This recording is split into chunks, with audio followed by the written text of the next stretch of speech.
pretty confident that Arch would figure it out if he could figure out his timing and his footwork. Well, it looks like he did.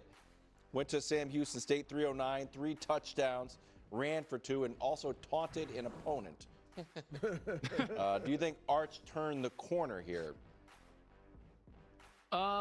Yeah, I mean, I think that during our conversation last week, we talked about that I thought it would just click at some point. This timing, element of is he ahead of the offense? Is he behind the offense? And at some point, you feel it, and you get, not in the actual like passing pocket, but in the pocket of the timing of the offense. And that's when you start to get comfortable as a quarterback. And I felt like he was much more comfortable against Sam Houston. Now, granted, it's against Sam Houston, so as the play competition increases, can he maintain that level of comfort and timing, not only within the pocket, but just in his overall play? He was a lot better. And I still maintain that he will become a very good quarterback. And I think at some point this year, he's going to be an elite quarterback, but he had to go through some growing pains, and that's okay.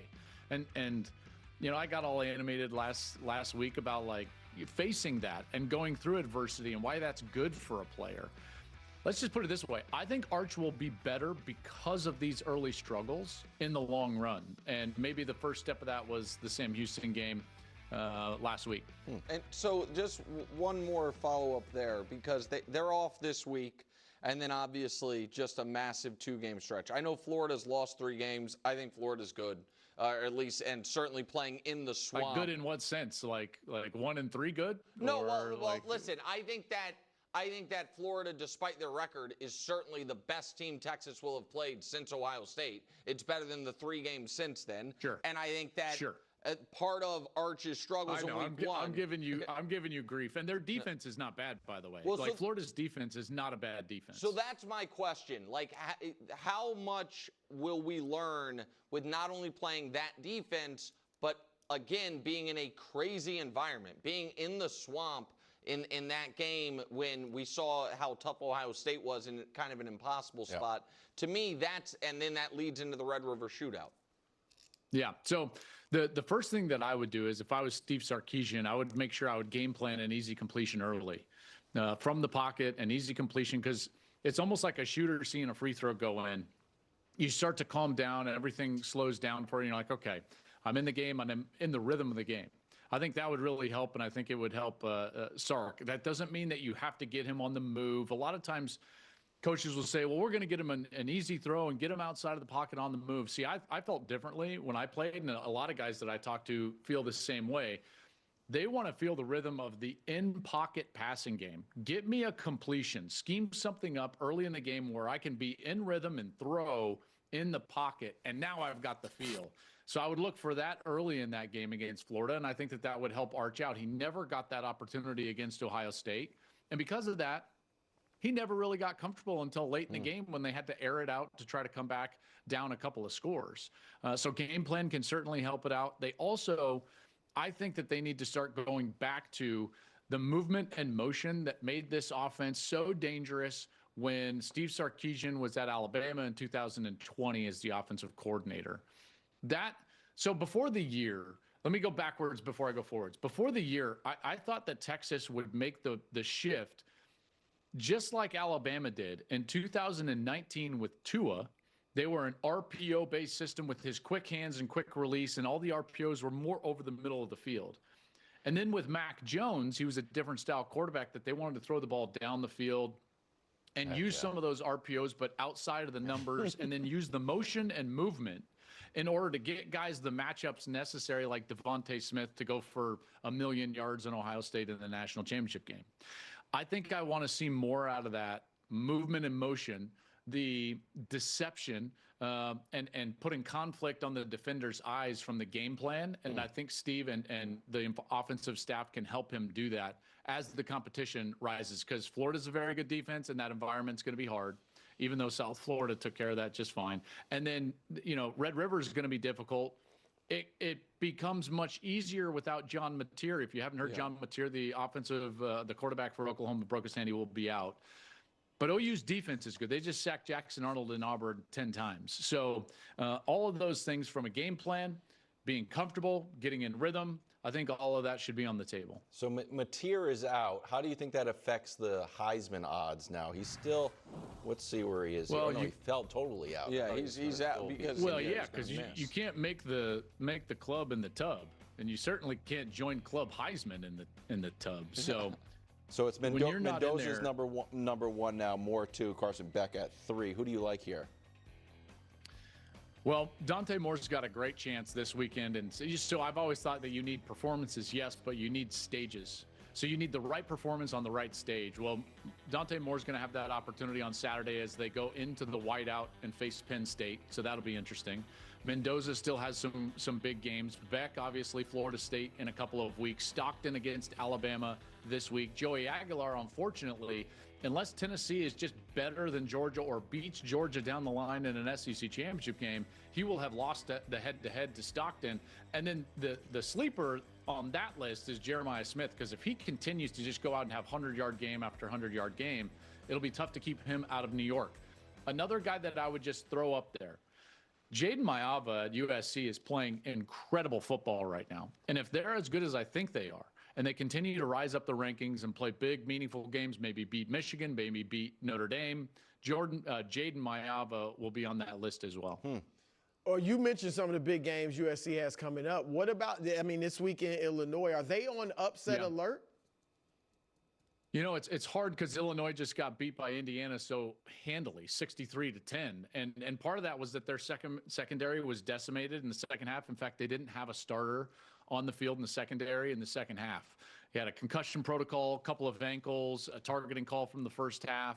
So they were decimated, and that score got away from them.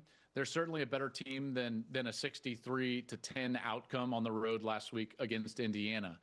The tough part, though, is that defensively, they really struggle when they face balance. That's exactly what they saw last week with Indiana, a team that could run the football well and throw the football well. That's exactly what USC is going to bring to the table. In fact, if you look at USC, they're the number one offense in the country as it relates to yards per play, over 9 yards per play. They're top 5 in rushing yards per carry, top 5 in passing yards per attempt. This is a really balanced and explosive offense, and I think it's going to give Illinois some trouble. All right, Joel, this is one of, games of the year. Oregon, Penn State, you alluded to it. Yeah. To me, I know that in the new college football world, it can be a game of the year, but you can lose it and be totally fine. I get that. Sure. And I also think James Franklin is a really good coach. I can't get over some of these numbers. They're 1-15 against top 5 teams. Now, I understand Oregon's outside of the top 5, but they're top 5 adjacent. They're right there. They're right there. 4-20 against top 10 teams. I know it's hard to beat great teams, but you are a great team. You're Penn State. Am I reading too much into that? Your takeaway on what is seemingly an impossible record against your really contemporaries? It's actually worse than what you've stated. Okay. Because some of those are group of 5 teams that wound up in the top 10, like Boise last year in the playoff. Well, none of us would have thought Boise was equal talent to Penn State. Well, that counts as one of those top 10 wins, right? So that's one of those 4. Utah in the Rose Bowl, that was a meaningless Rose Bowl at the time outside of the playoff a couple of years ago. That's one of those 4. If you actually look at regular season games versus top 10 opponents, they are 0 for their last 14, dating back to 2016. Wow. So something is going wrong in these moments. And while I don't think it's ever just one thing, here's a theory. The theory, at least of late in the last few years, is the fact that they don't have enough balance. And when you don't have balance, offensively I'm talking about, you don't have answers. Because when you get against great teams, they will take away something. And generally, they're going to try to take away what you're best at. And Penn State has been an incredible rushing team and have struggled in these matchup games throwing the football. Last year against Notre Dame in the national semifinal, they had 0 catches from wide receivers. Boggles your mind. 0 catches from wide receivers. Early this year, I thought we would see a better passing game, and we haven't seen that yet. So what Penn State fans would be banking on is something that we haven't seen yet, which is that this passing game becomes much better. The one thing that I would lean on if I was Penn State is the fact that Oregon, their one weakness on their entire team is their rush defense. So if you can run the football and establish that line of scrimmage, I think that they might be able to get this victory. It will be tough, though, and they're going to have to do something that we have not seen them do before, which is rise up and level up in one of these games. They're at home. They have the veteran roster. They're facing a guy in Dante Moore that's making his real first true big game road start. They're facing a team that had to replace 18 starters. You have to win this game if you're Penn State. All of the pressure is on James Franklin and Penn State because Oregon is sitting there thinking to themselves, hey, we're walking around like we own this conference. We beat Ohio State in the regular season last year. No one's beat us in the Big Ten in the regular season. And since they got into that league, they beat Michigan on the road. They beat Ohio State on the road the last time they had to go to Columbus under Mario Cristobal a few years ago when they were still in the Pac-12. They won the Big Ten a year ago. They're playing with house money here, and I think that's a dangerous team. A talented young team with a lot of confidence, with nothing to lose, is a dangerous team. So that's where the game is won and lost, though. If Penn State can establish the run, then they got a good chance to win. I'm betting Oregon. Getting points against James Franklin. Well, they're Franklin? getting 3.5. I know. They're getting 3.5. It's like if you tell me I can take 3.5 with Oregon. Oregon plus 3.5. I could see a classic. Roll it over right? on the Chiefs plus 2.5. Come on. Let's make some money. Chiefs are getting 2.5. Exactly. By the way, yeah. Georgia's only giving 2.5 to Alabama, who is terrible on the road. Oh, what? Oregon, Georgia, Chiefs parlay? Come on, Joel. Let's do it. Lock it in, buddy. You and me. Yeah, there we go. USC at Illinois, big noon kickoff. Thank you, Joel. We'll see you next week. Joel. Yeah, you bet, fellas. Have a great day. You too. More first things first after the break. The itch and rash of moderate to severe eczema disrupts my